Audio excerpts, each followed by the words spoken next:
You are listening to the CADDle Call podcast. This is the place where computer-aided design and drafting meets humor and practicality, with a touch of business acumen thrown in for fun. Jim and Rocco, the owners of Zentech Consultants, the premier U.S. technology consulting firm for architecture, engineering, construction, and manufacturing, discuss the fascinating world of CAD with some humor and some honesty.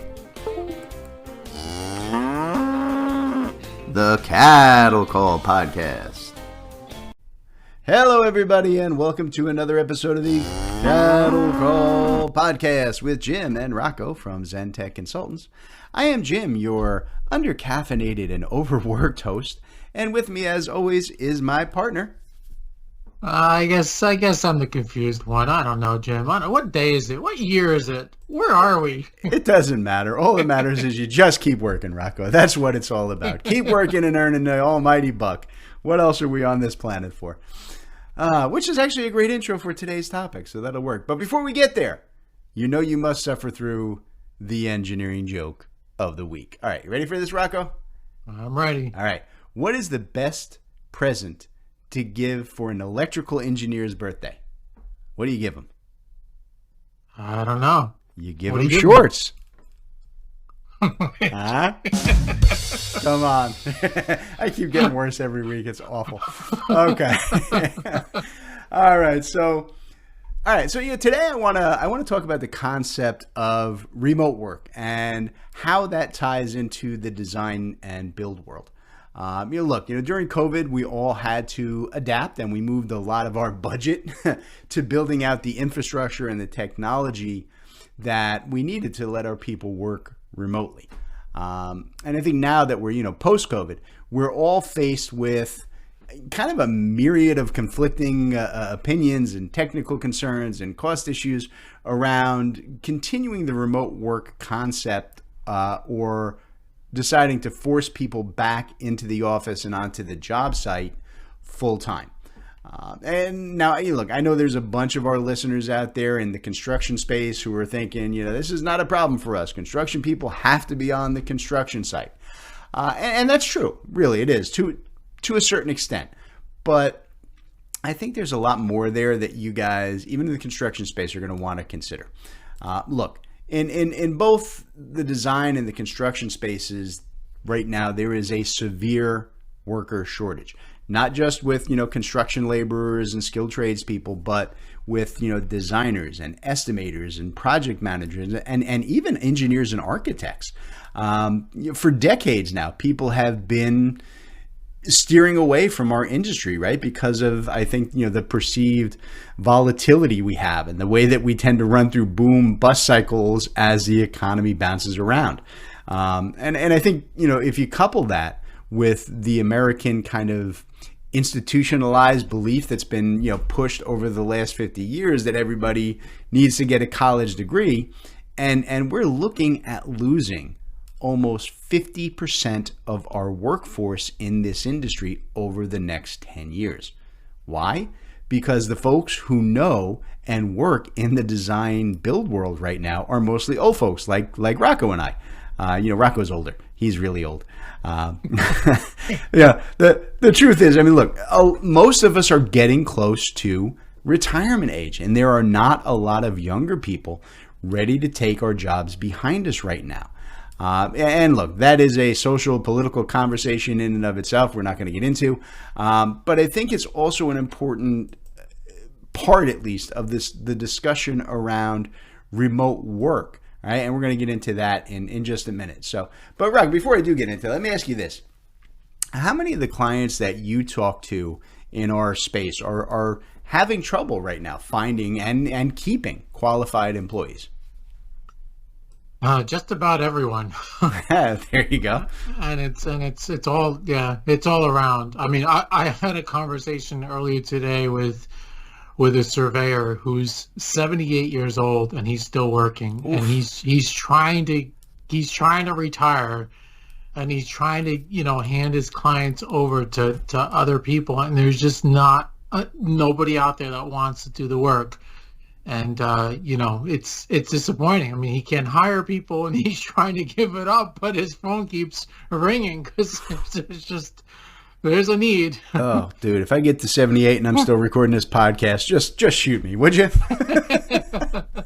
All right. All right. So let's get into that then. So what's the connection between the worker shortage and remote work? Well, I think it comes down to this, right? Like it or not, the younger generation of workers are not willing to spend their entire lives traveling in cars to offices and sites and working long hours away from home and family. And look, I'm sure a lot of you are listening, that are listening, you're grumbling about that, and this younger generation doesn't want to work. But I got to tell you, folks, I don't agree with that.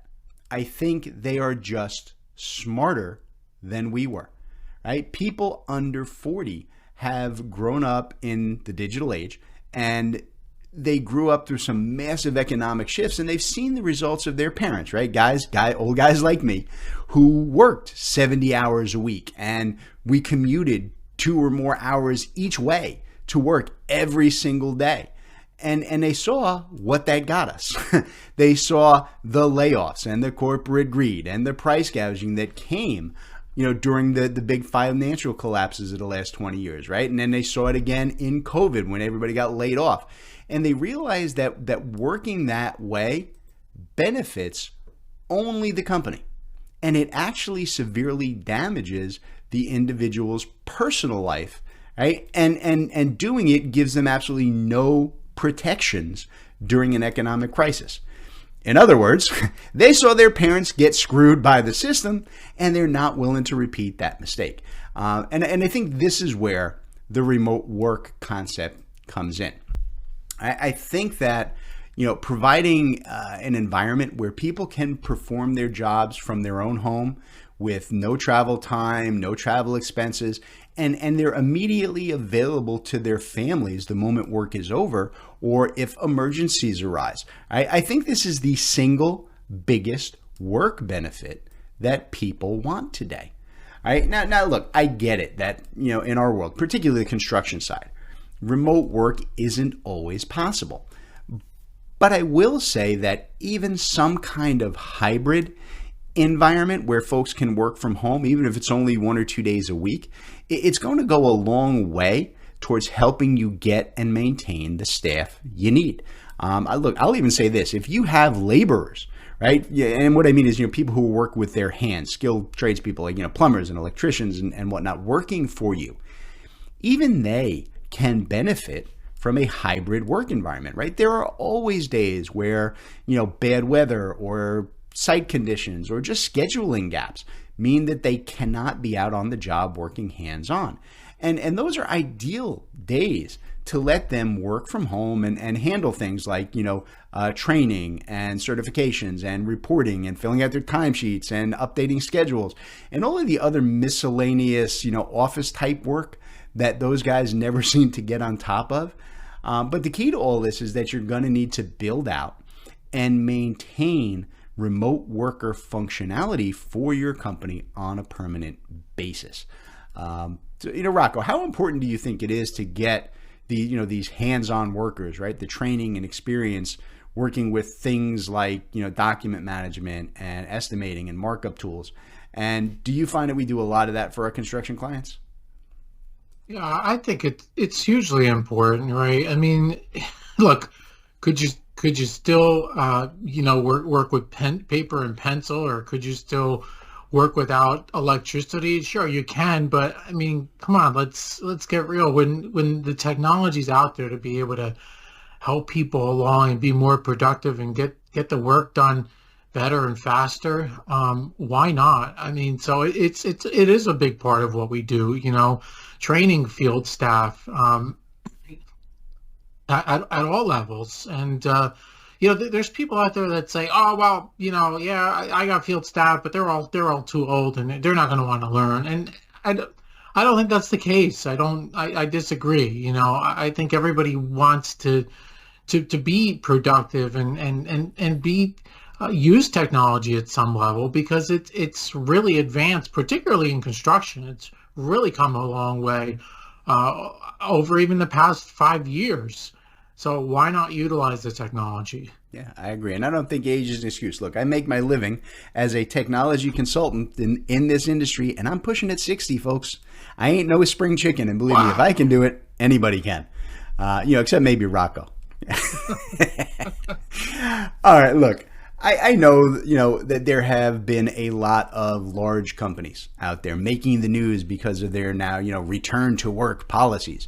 And there have been a bunch of articles and news reports and so on, the benefits of working in an office, right? And the mentoring it provides and the camaraderie and blah, blah, blah. And let me tell you, it's all crap. It's absolute crap. Look, killing off remote work benefits, it helps the company and no one else. And I'll actually say this, it benefits two very specific sections of a corporation, and it hurts the company as a whole. Who are the people who this benefits? Mid-level managers and the people responsible for dealing with the physical facility, lease and management stuff. Right? Without staff sitting in an office, both of those segments aren't required. Right? So all of this marketing, all of these articles, all of this stuff you're hearing, it's pushed by them to ensure their own continued existence. Look, forcing people into the office costs the company more money for leases and buildings prices and taxes and power and equipment. Right? But even more importantly, it's going to guarantee you two things. I promise you're going to have both of these things. One, you're going to have a nightmare of a time hiring and keeping staff in a time where there is already a shortage of the skilled labor that we need. Okay?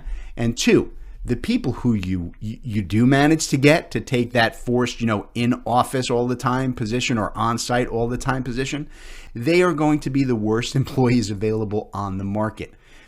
Anybody with any kind of reliable skill level is going to work for your competitor who's offering some type of remote work functionality. Because like I said earlier, it is the single biggest benefit and cost saving that a worker can get in modern society, right? So, all right, I tell you what, with that, I'm going to get down off my soapbox here for a minute to let our sponsors get a word in. And then when we get back, I want to talk about the practical applications, I guess, of remote work in the AEC space. All right, so stand by, folks. We'll be back in just a minute with more of the CADDle Call podcast. Today's CADDle Call podcast is being brought to you by BricsCAD, the latest and greatest CAD software out there on the market today. It's growing by leaps and bounds, and the beauty of it is that BricsCAD allows you to use all of your current drawing files, all of the CAD commands and macros and features and Lisp routines and customizations and configurations that you've already developed, right? Without any transition. Your people can be up and running in BricsCAD in a matter of hours, right? So to help you make that transition here at Zentex, one of the things that we've done is we have actually created a Make the Move to BricsCAD program to help you move from your Autodesk-based platform over into BricsCAD with minimal time and risk and investment. And Rocco is going to tell you all about it. Rocco? I'm going to tell you all about it. Well, there's a great deal of information that's available right on our website. It's zentechconsultants.net. You can reach out to us at sales@zentechconsultants.net or give us a call, 866-824-4459.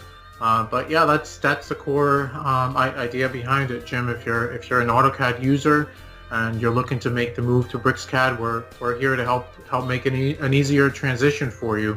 So check us out. Let us know how we can help you. Perfect answer. BricsCAD, the smartest CAD system on the market today. All right, everybody, welcome back to the CADDle Call podcast. We're talking about remote work in the AEC environment today. And I promised that in this half of the show, we'd focus on kind of the practicality, I guess, of making that type of work available. Now, I think the good thing here is that a lot of us, if not all of us, already have the basics set up, right? Post-COVID and we've got everything we need with all the modern software systems and so on that have fully embraced, the cloud concept of file access and sharing, right? So all our software is built in for this. It's a lot easier thing to do now than it was even just 5 years ago. So let me throw out a couple of basic concepts, I guess, here that are vital to the design build world in this regard, right? And if you're listening and some of these are ringing true for your company, you may want to take a good hard look at your internal processes and maybe consider revamping those a little bit. So, first of all, nobody should be working on local or on-premises servers anymore. They're just too expensive. They use too much power and they require way too much effort to get people access and logins, to spin them up, to patch them with security, to back them up. It's insane, right? The average cost of an on-prem server just to get it set up is $22,000. That's average. If you need a high-end one and you're doing a lot of work, way more, right? And on average, even those cheap ones, they cost almost $7,000 a month for you to operate. That's a lot of money, right? And that's just absolutely nuts to my mind when you can shift to an equivalent cloud-based structure with, it's probably about usually a $5,000 setup for a cloud-based hosting service and server, and it costs less than $1,000 a month in fees to maintain it.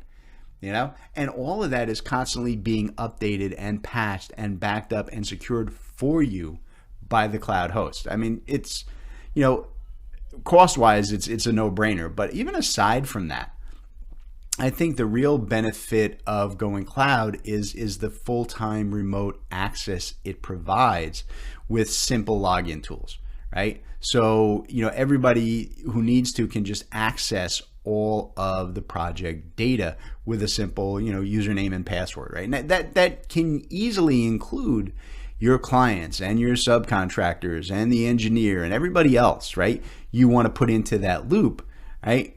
When it's appropriate to do that. All right, so that's the first thing, right? And the next thing you need to do is you want to make sure that you are implementing some type of a project management process that is repeatable on each job. In other words, if everybody's just kind of doing whatever they want and putting things where they want on their jobs, each project manager doing it differently, you're in a bad way. Look, don't get me wrong when I talk about project management systems, right? Those don't need to be expensive enterprise level systems like, Procore or Autodesk Construction Cloud, right? They are both great tools, right? We work with those a lot. But I think that simpler systems, right, like Bluebeam Studio or Bluebeam Cloud and SharePoint Online, those setups can be just as effective in this space for a lot less money. And I think, the key is making sure that you have built out a simple to use, repeatable workflow that your staff is following on every project and that it's cloud-based, right? So that they can access it from the home, the field, the office, right? Remotely. Hence our topic today on remote work. So Rocco, what systems do we work with our clients the most on in terms of project management and workflow controls, right? And does that change depending on the size of the company or what industry they're in? Yeah, we get into everything from SharePoint to OneDrive to Bluebeam Cloud, Bluebeam Studio, like you said, Procore, Autodesk Build, and it does depend upon the size of the company, right? What structure you have, and I think it's important to keep in mind, right? We all want to have, a big mansion, but can you start out with a big mansion, when you're in your early 20s? I mean, most of us can't, some of us can, but, so my point being is you have to right size it for your company, right? I mean, a small GC can't afford to have, an extensive, complex system like Procore in place, for example. So you start out with SharePoint and Bluebeam. That's much more affordable, and you scale and you grow from there. So obvious statements, but I think sometimes a lot of people think too big, and and then get themselves into trouble. So you got to right size it for where you're at, what stage you're at, and your budget. Fair enough. So my takeaway from that was that my first big mistake in life was not having rich parents, so I could start off with a mansion at 20. That's what I heard. So, yeah, next time, next life, I'm definitely getting rich parents. That'll be number one on my list. So, look, guys, the next big thing that you're going to want to address, and this is not easy, it's your corporate culture. So look, there is a level of trust that goes along with the remote work concept that a lot of companies really struggle to adopt. With the traditional office or site environment, right? You have direct oversight of your workers, and you can see what they're doing at all times, right? You're right on that. They're working, they're earning their money. And you don't natively have that when people are working remotely. And that's an area that a lot of firms have been looking to address with, efficiency programs and performance monitoring software and built-in cameras and logins and other process. And let me say this, if your company is looking at those systems, please stop. Don't do this. Look, even if you offer remote work, this type of snooping and oversight will absolutely drive your workers out the door. Look, I fundamentally believe that most people out there want to do good work for fair pay. That's what I believe. But I know that everybody doesn't have kind of that same rose-colored view of things that I do. I get that. But at the end of the day, you don't have to trust anyone. All you have to do is track their productivity. I think there is a leftover, I call it the factory worker mentality in the American business psyche that we need to get away from. Back in the day when Henry Ford first set up, the first assembly line, right? And workers had to be at their stations performing repeatable tasks without stop in order for that system to work. And that was so hugely successful that we took to it as a nation, and we tried to implement, and we did implement it in just about all work environments, right? But the truth is that it's a horrible process, and it does not adapt well to the design build world, and it never has. And with remote work, it's impossible. The key is this: we need to stop thinking or believing that we are paying people for their time, right? So that we need to make sure that they're being productive with every second of that time. You're paying people in this industry for their knowledge and their skills. And the only concern that we should have is whether or not they're meeting deadlines and meeting budgets. End of story. Right? If my employee gets their work done on time and under budget, do I really care that they took a 2-hour break to take their kids to the orthodontist yesterday?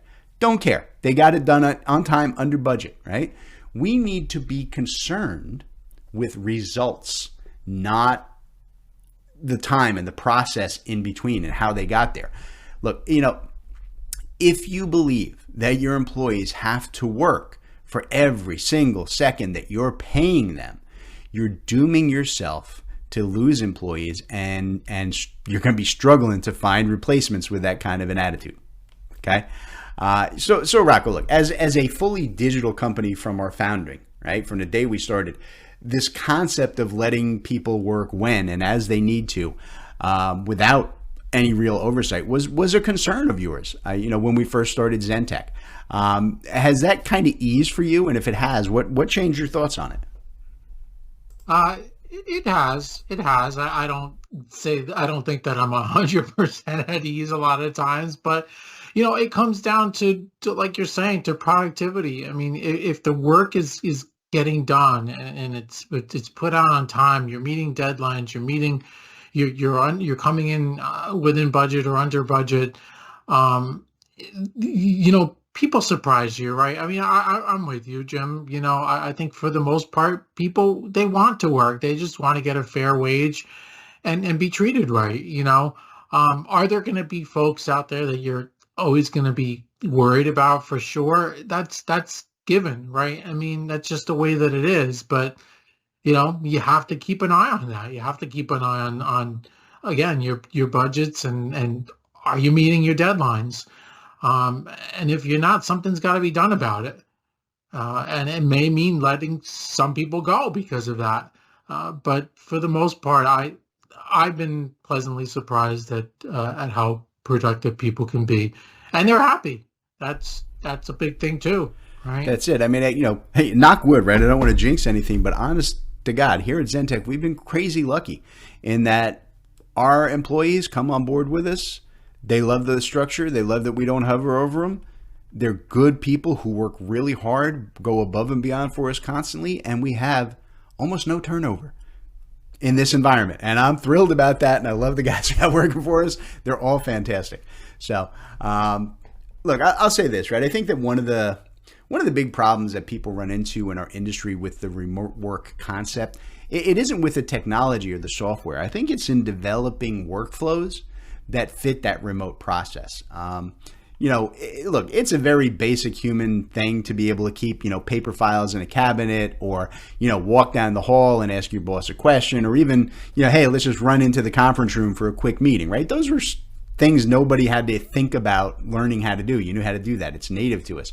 But I think that handling all of those issues and processes online, it requires a bit more planning and outlining to build efficient processes that can make that happen. And look, I think everybody out there knows, that the software is there now. It's built to that with tools like Team and Zooms and so on, and all the cloud-based, project management systems that we talked about earlier. But I think that structuring step-by-step methods of doing all these things when you have workers distributed, all over the world, it can be a daunting task for a lot of people. Look, not only do you have to develop those workflows and roll them out, you also have to train your users on, how to follow that workflow. And then you need to show it to every new employee that you bring on moving forward. And I think that's why, here at Zentech, we have seen just an absolutely huge growth in our work in the design build community with firms that are looking to not so much get involved in the software and so on, but really to optimize their internal workflows and develop kind of automated point and click dashboard systems as their primary work interface, right? Rather than trying to teach people how to use the software and extensive document management, written instructions and so on. And that type of work has actually been outstripping everything else we do by a substantial amount over the last couple of years here. And I tell you what, we have been doing so much work in this dashboarding and workflow space that I'm going to break protocol here on the CADDle Call, and I'm going to give Rocco a chance to close us out and tell you guys a little bit about those areas that we've been working in. So, okay, here you go, Rocco. I will finally give you a bit of a sales pitch time on today's show to wrap us up here. What can we do for our clients in these areas, and where can they get more details about it? Oh boy. Well, I don't want to go into a big sales spiel here, but what I will say is that I think getting to the point of productivity, right? We work with our customers to look at where they're at with the technology that they have at their fingertips today, right? It's not about, okay, let's drop what we've already invested in and move on to something else and get another sales pitch. It's really taking a look at what you can do and the technology that we invest in, right? Especially now that we're on annual structures, you're paying for that, for those improvements from year to year. So, I think it's important to look at how are you using the tools, what limitations do you see in the tools, and make sure that you can, that there are better ways to utilize the tools. It's amazing sometimes that when we're on calls, Jim, and you show people, as an example in Bluebeam, what they can do, and they're like, holy crap, I didn't even know I could do that, and that comes up very often, so it's like, don't make your first turn to switch to another product. Look at what you've got under your fingertips, and if there are products that we sell and support and develop for, then reach out to us. We'd be glad to have the conversations. And how do you do that? ZentechConsultants.net. There you go. That was a pretty good pitch. You know what? I may put you in charge of all sales efforts for this company. Good job, Rocco. All right, folks. We'll stop hassling you and we'll get out of here. We'll catch you next time on the CADDle Call podcast. All right, everybody. Today's CADDle Call was brought to you courtesy of Zentech Consultants. That's Rocco and I. Zentech Consultants works with design and manufacturing firms to help our clients purchase and implement the software that they need in these complex industries. We provide a single point of contact for clients to buy, develop, and learn the most vital software systems for your specific needs. Zentech strives to be your trusted technology partner from your initial needs all the way through long-term support and training for your entire staff. So Rocco, why don't you tell them how to reach out to Zentech? All right, yeah, you can reach out to us through zentechconsultants.net. You can email us at sales@zentechconsultants.net, or you could even call us, 866-824-4459. Excellent. We look forward to hearing from y'all.